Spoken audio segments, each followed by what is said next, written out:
A sacred buffalo calf gives hope for the species' survival. With jet black eyes and cream-colored fur, one of the smallest examples of the largest native animal in America wandered into the spotlight. Supporters are hoping that the extremely uncommon birth of a white buffalo calf in June will give the decades-long effort to resurrect the species in America's Great Plains new life. A white bison's birth is regarded by many tribes as a sacred omen of change. This calf was born into the last wild buffalo herd in North America, a herd that has grown to be a significant cultural emblem.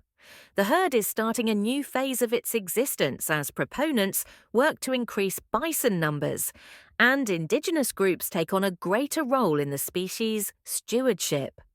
Before being nearly extinct in the 1800s, the American buffalo, often called bison, once numbered in the tens of millions. The size of the US's sole wild herd is now capped at 5,000 animals.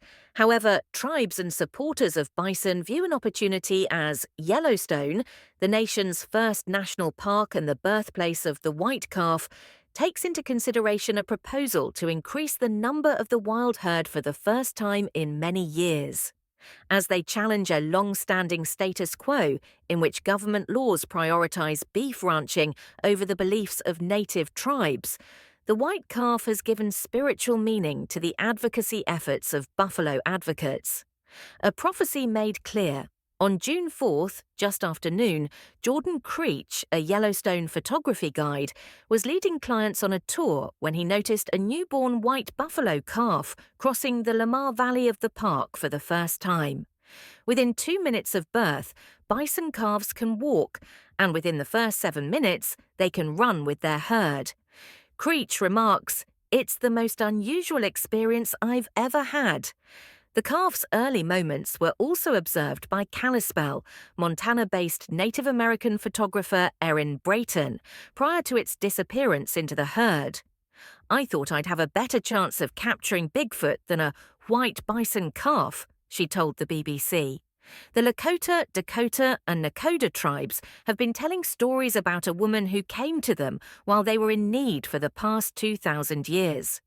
According to one account, 2 scouts went into the South Dakota Black Hills in quest of buffalo and sustenance.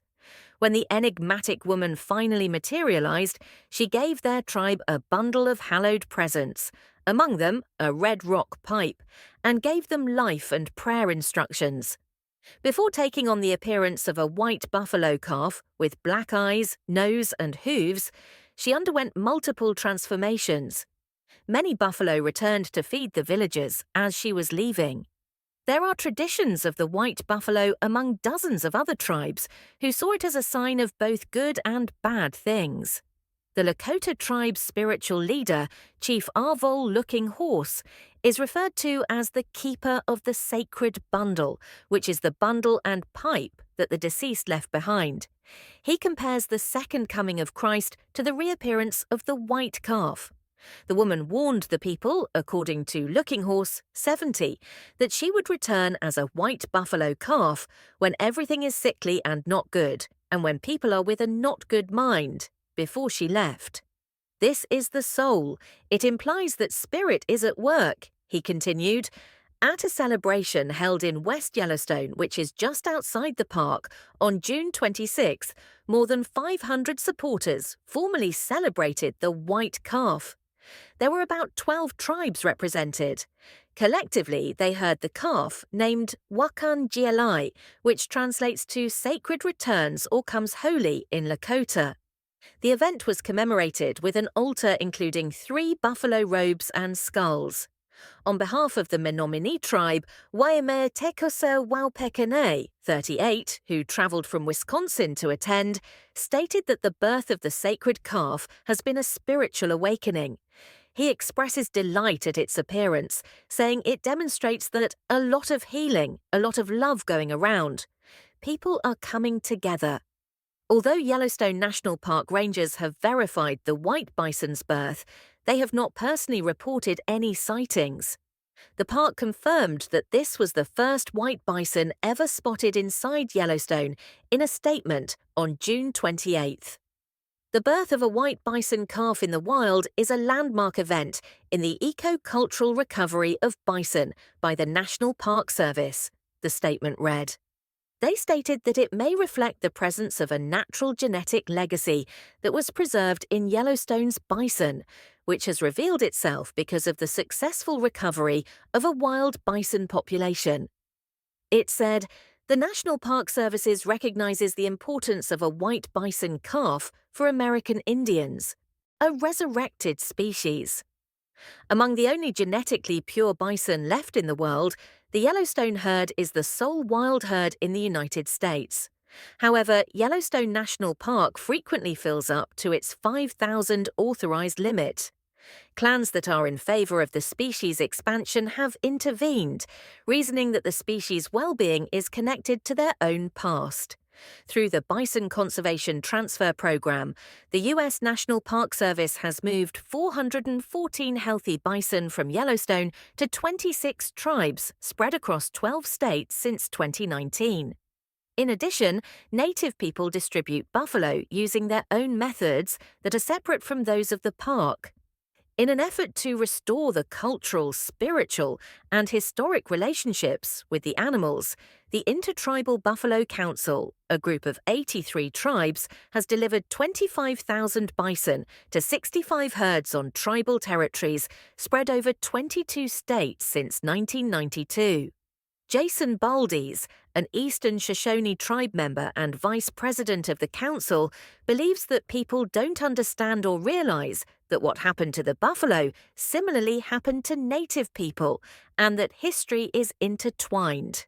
The central government of a nation whose soldiers were previously commanded to shoot all buffalo in order to deprive tribes of food and supplies has changed its stance significantly with the return of buffalo to tribal people.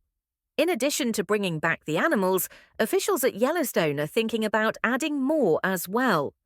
A recent environmental impact study conducted by the National Park Service suggested that the herd size should grow from 5,000 to 6,000, with the potential to support up to 10,000 animals. In 24 years, this is the first time the park has suggested an increase. The fact that up to 60 million American buffalo were slain in the scramble to seize control of the American frontier highlights the herd's remarkable expansion. The settlers slaughtered the animals carelessly, taking their furs and letting the corpses rot, in contrast to the native people who are known to use almost every component of the animal for food, shelter, and other purposes. There were only 1,000 bison left in the wild by the 20th century. The vacant territory was taken up by large-scale cattle ranches, and the livestock business and individuals who want to see wild buffalo graze free, as they once did, are still at odds over money. The Park Service's plan to increase the population is opposed by ranchers and the Republican governor of the state because they worry that brucellosis, a disease that affects roughly 60% of Yellowstone bison, will spread to beef herds and reduce profit margins. The proposed strategy has prompted the opposition Montana Stock Growers Association to issue a warning that it may result in an exponential growth in bison numbers. Although they are not subject to the same regulations as bison, elk are also known to transmit brucellosis to domestic animals.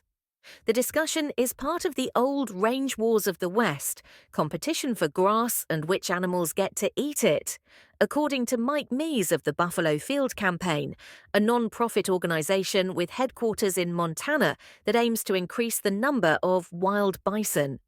In the past, Yellowstone officials acknowledged that the debate over bison management is a complicated issue with a number of competing interest groups. The park superintendent, Cam Shawley, told the New York Times last year that it was probably the single most challenging wildlife issue in Yellowstone. The only species we can find to a boundary is the bison. However, the birth of the white calf serves as evidence to tribes that more has to be done to protect bison. The calf has additional mystical value because it originates from Yellowstone. Chief Looking Horse claims, the Yellowstone herd are the purest, wildest buffalo, the only ones left in the country. Mother Earth is communicating with us through the animal nation with this message.